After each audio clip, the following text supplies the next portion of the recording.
Okay, so this weekend, I almost lost everything. My entire squad. All of it gone. Because I got greedy, of course. So, let's start from the beginning. We had a good run going. Loot was stacking up. We had lots of fog prince heads and fog heavy heads and stuff that we were ready to go sell. And we went a little further than we definitely should have. And I was like, yeah, we can handle one more. We could definitely not handle one more. Now, as I'm watching all of my squads get absolutely cooked right now, just by a group I had no business engaging just yet. I'm just sitting there like, yeah, that's fair, super fair. That's Kenshi, and that's what Kenshi does. Welcome back to Caelan Uncut. Today we're talking about the most brutally honest game ever made and why it's accidentally one of the best teachers I've ever had. So, without further ado, let's get a quick disclaimer. This video is kind of about Kenshi, but it's not really about Kenshi. Bear with me. So, it's about something way bigger than the game. And it's what happens to you when you remove any safety net. Every handhold, you've got this champ. And just drop someone into a world that doesn't really care whether they make it or not. That's what Kenshi does. Kenshi does it better than any game I've played, besides maybe Dwarf Fortress. I've played nearly 600 hours of Kenshi in the last year. My total time is probably closer to 1,000.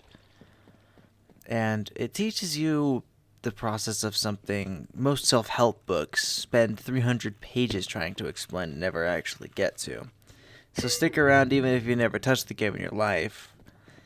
This is a lesson not about Kenshi. So, for the people who don't know, Kenshi is an open world survival RPG, and I know it sounds normal. It's not normal. Kenshi's a game where there's no main character and there's no chosen one. There's no destiny or prophecy. The world has no reason it really needs you. You just exist in it. And the world was here before you, and after you die, the game continues, even after your whole run is over. So you pick a start, spawn them with nothing, no money or weapons, no skills, no allies. The first guy you run into is probably going to attack you and kill you. The second group might enslave you. And the environment itself is rough and there's not very much out there. It's pretty much a wasteland. And the game doesn't apologize for it. There's no really tutorial pop-up saying, hey, this is hard, here's some tips. It gives you the basic controls, says what to do, and says you go figure it out. No quest markers, though. It just goes. I think that is an incredible design. It's the most honest thing a game can do. So, I have 500 plus hours in Kenshi, like I've said. And here's what it taught me. And it's not some, oh, that's a cool game mechanic. So, let me get my thoughts perfectly straight so I don't say so 50 times over. First, every time I've died in Kenshi, I really lost the game, quote unquote. I've died a lot. It wasn't the game being unfair, it was me making a decision that had a consequence. When I went somewhere I wasn't ready for, I fought something I couldn't handle, I got greedy with my loot in the Fog Islands. The game didn't punish me, the world just responded to my decisions honestly. It's not cruelty, it's clarity. Most people go through life feeling like the world is being unfair to them. Kenshi broke me of that habit because the feedback loop is so immediate and so honest that you can't lie to yourself about it. You died because of what you did. That's it. End of story. 2. Early Kenshi, you want to do everything immediately. Explore, fight, build, recruit, do all the things, and the game isn't going to let you do that. You could definitely try. Good luck, though. The players who actually make it to the mid and end game learn to get beat up and build slowly. They don't rush to the next thing, unless you're cheesing, of course. But, assuming we're not, they don't rush to the next thing until the current thing is done. Until we got that down. So, I'm wandering, stealing things, vibing in mongrel, turning fogmen into cheese, not rushing, not really forcing anything, just existing in a world that's letting things develop. I'm not going too deep just yet, which is how I normally play. I like to kind of do my own thing and wander. That patience and the ability to operate without the urgency, it's very valuable, both in and out of the game.